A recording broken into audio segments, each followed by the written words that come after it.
A genuine and faithful completion of a game started in 1993, but unfortunately it carries most of the issues from the era.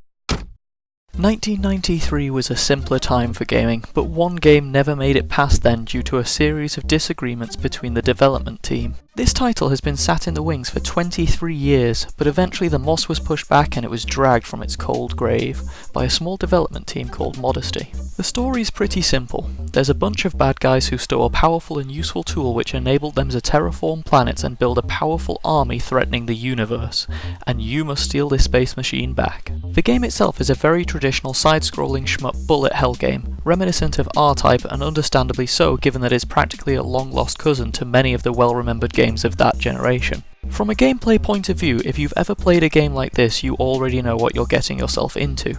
But in simple terms, you fight your way from left to right through hordes of ships and debris, occasionally stopping to take down bosses and grab power-ups to make your next voyage a little bit easier.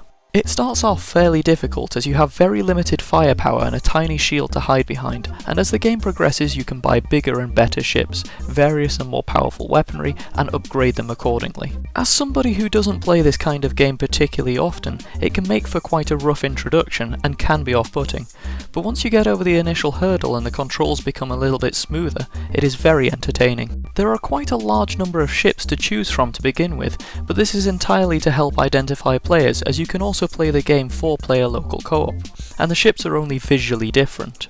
This isn't immediately obvious as the ships all have different descriptions despite ultimately saying exactly the same thing. The real variety comes into play when you choose your weaponry, as each is quite different, and offer the ability to shoot in various directions, through obstacles, or lock onto each of your enemies with different levels of destructive satisfaction. This does again have its downsides as the descriptions are very brief and don't necessarily describe the actual quantity of firepower for each, meaning you have to spend your limited resources with very little information on what you're actually buying. Unsurprisingly, for a game that was originally put together back in 1993, the graphics are incredibly simple and yet distinctive and vibrant, making for a visually appealing experience, and in much the same way the sound effects and soundtrack continue this theme. I'm not sure how much of this game was actually completed back in 1993, but it would be difficult to differentiate between the content created at the time and that of an entirely separate party created over 2 decades later.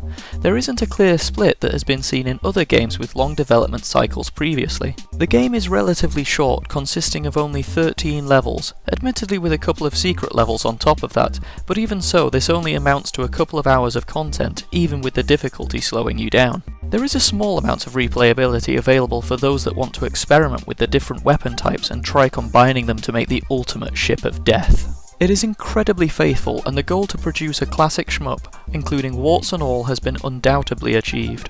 For me, I can't see myself bothering to go back through it, as the twitchy controls and unwelcome surprises frequently left me frustrated, but I would say as a one-time playthrough it was at the very least entertaining.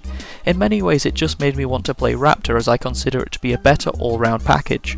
With the limited playtime it would be hard-pressed to say that it is worth the full price, but I would say if you've worn out all your old retro bullet hells, this is a more than adequate replacement, and definitely worth picking up in a sale.